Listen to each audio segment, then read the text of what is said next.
punta na kayo sa Chrome. Then, i-search ninyo ang YouTube thumbnail background. Then, search. Then, pumili lang kayo ng gusto mong maging YT thumbnail. Na tayo sa CapCut.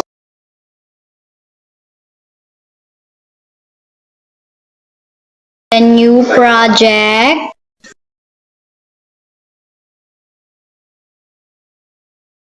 Then, kunin natin yung picture ko at yung YT thumbnail background.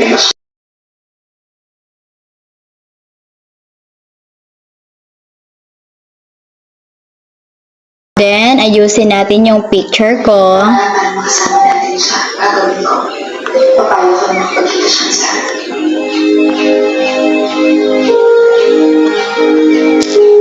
Then, yung ratio, 16:9.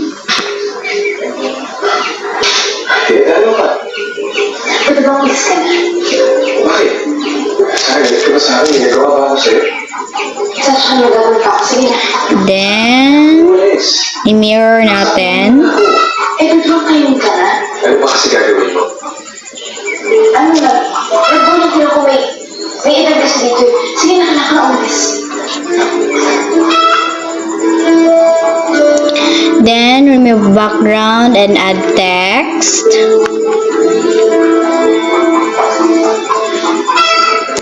Pumili lang tayo ng fonts, effects. Then, done na yung thumbnail mo. So, ako, pipili muna ako. Pwede tayong pumili ng pro. Basta, isi-screenshot lang natin yung picture. Kasi pag video, hindi natin pwedeng gamitin yung mga pros. Dahil magbabayad tayo dun sa video. Pero itong picture, thumbnail, hindi tayo magbabayad. So, isi-search ko na lang yung sa akin. Ay, wag na lang. Dito na lang sa Ingenious. Then, pumili ako ng mga pro na effects. Pwede kayong pumili ng mga pro. Pag thumbnail ga. Paulit ako paulit-ulit. Pwede pa rin naman din tayong pumili ng ganito. Ito, ganito. So, walang internet. So, amin munang i-check yung internet Magbabalik kami. Nakabalik na tayo talaga naman. Meron na tayong wifi na naman. Kasi nawala ng signal. Salamat naman at naibalik. Pipili tayo ng ibabagay dito sa ating thumbnail. Then, ang ating title, paano gumawa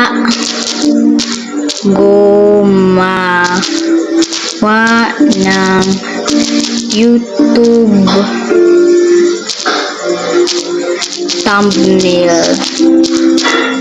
Huwag niyo lang pansin yung yung na yan, message, baka anong masabi nyo. Then, lagyan natin ng subscribe button sa stickers.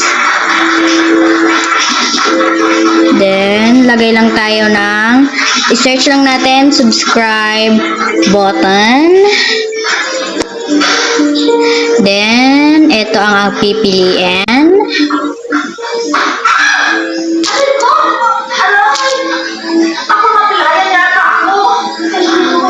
Then, okay na. Then, inyo nang i-screenshot. Screenshot nyo na. Then, it's done. Yes, it's done.